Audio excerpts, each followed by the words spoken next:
Years ago, my spoken English was not good. I had difficulties with pronunciation, fluency, and confidence. I often felt frustrated because, despite knowing the grammar rules, I couldn't express myself clearly or naturally in conversations. However, I found a way to significantly improve my spoken English, and I want to share the methods I used, which can be easily implemented at home. These techniques helped me immensely, and I believe they can help you too. The importance of unconscious knowledge. To speak English fluently, you need to build what is known as unconscious knowledge. But what exactly is unconscious knowledge? It's the ability to perform a task automatically without conscious thought. This concept applies to various activities, such as riding a bicycle, playing a musical instrument, or even speaking your native language. When you have unconscious knowledge, you don't need to consciously think about the mechanics of the task. For instance, when you ride a bike, you don't actively think about how to balance or pedal. Your body just knows what to do. The same principle applies to language. In your native language, you don't consciously think about grammar rules, sentence structure, or vocabulary choices. You simply speak. This automaticity is because you have a high level of unconscious knowledge in your native language. To speak English well, you need to develop this same kind of unconscious knowledge.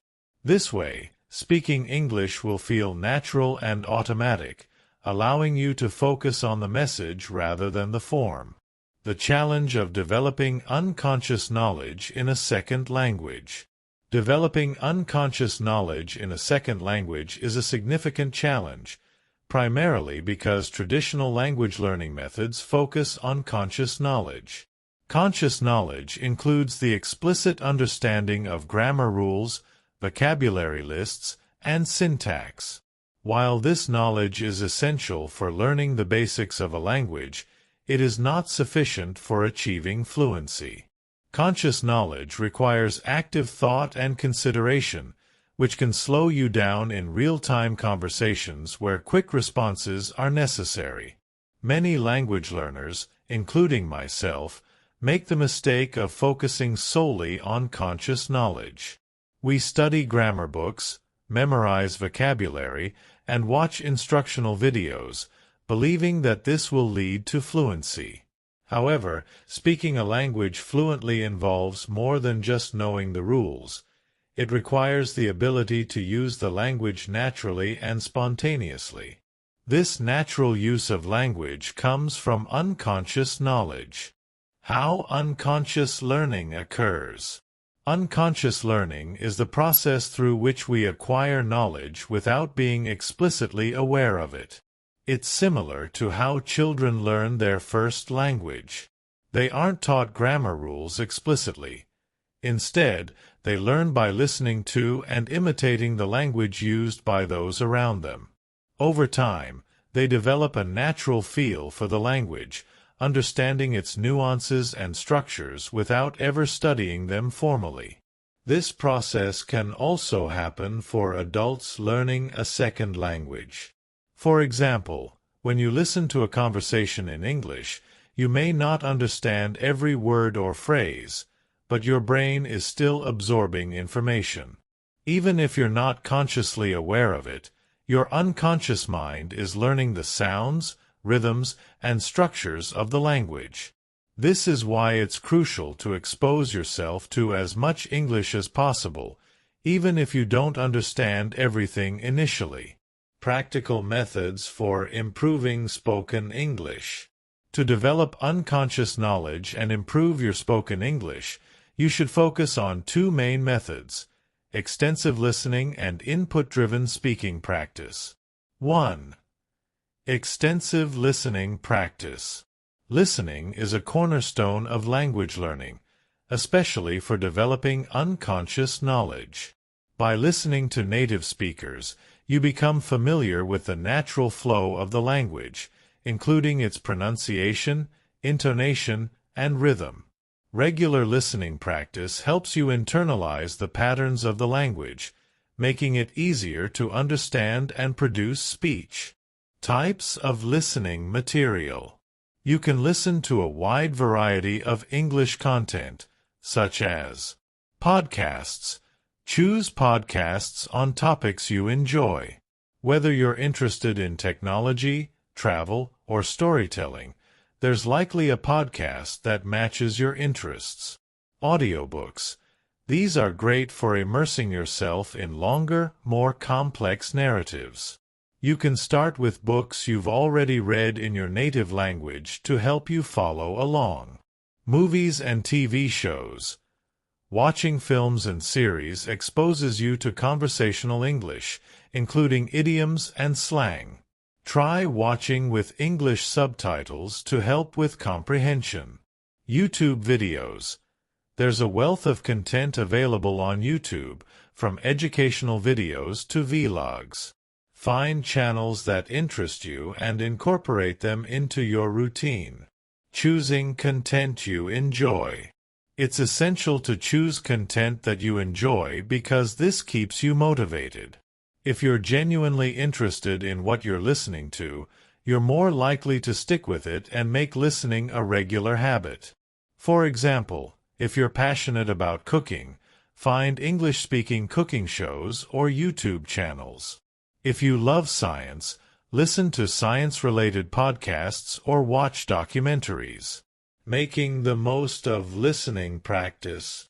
While passive listening, e.g., having something on in the background, can be beneficial, it's also important to engage in active listening.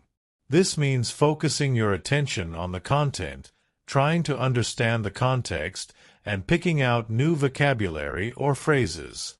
Don't be afraid to pause and rewind if you don't catch something the first time. You can also use tools like dictionaries or language apps to look up unfamiliar words. 2. Input-driven speaking practice. Input-driven speaking practice is another effective method for improving your spoken English. This approach involves using high-quality input, such as native speaker conversations, speeches, or media, as a model for your own speech. The idea is to imitate the language as closely as possible, focusing on pronunciation, intonation, and natural expressions. The imitation technique. One of the most effective ways to practice input-driven speaking is through the imitation technique. Here's how you can use it. Choose your material. Select a short audio or video clip featuring native speakers. It could be a scene from a movie, a segment from a podcast, or a piece of news footage. Listen carefully. Listen to the clip several times. Pay attention to the speaker's pronunciation, rhythm, and intonation. Try to notice how they stress certain words and how their sentences flow. Repeat aloud. After listening, try to repeat what you heard as closely as possible. You can start by pausing the clip after each sentence or phrase and repeating it aloud. Focus on mimicking the speaker's delivery. Refine your practice. As you become more comfortable, try to speak along with the speaker in real time, matching their pace and intonation. This will help you develop a more natural and fluid speaking style. The role of paraphrasing. Another valuable exercise is paraphrasing. After listening to a clip, try to express the same ideas in your own words. This helps you practice using different vocabulary and structures while still conveying the same message. It's a great way to develop flexibility in your speaking and expand your vocabulary. Consistency and patience. Key to mastery. Improving your spoken English requires consistency and patience. It's important to make listening and speaking practice a regular part of your routine. Even if you only have a few minutes each day, regular practice is more effective than sporadic, longer sessions. The more you expose yourself to English, the more comfortable you'll become with it. Integrating English into your daily life. Try to integrate English into your daily activities. Listen to English podcasts during your commute, watch English TV shows during your downtime, and practice speaking whenever you can. If possible, find opportunities to use English in real-life situations, such as speaking with native speakers or participating in language exchange programs. Overcoming common challenges. Many learners face challenges such as fear of making mistakes, lack of confidence, or limited exposure to native speakers.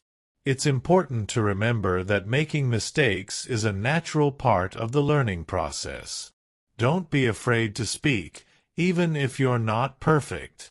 Each mistake is an opportunity to learn and improve. If you don't have access to native speakers, consider joining online language communities or finding a language partner. There are many resources available online that can help you connect with other learners or native speakers for practice. With time and effort, you'll find that speaking English becomes more natural and enjoyable. Keep going, and don't give up on your language learning journey.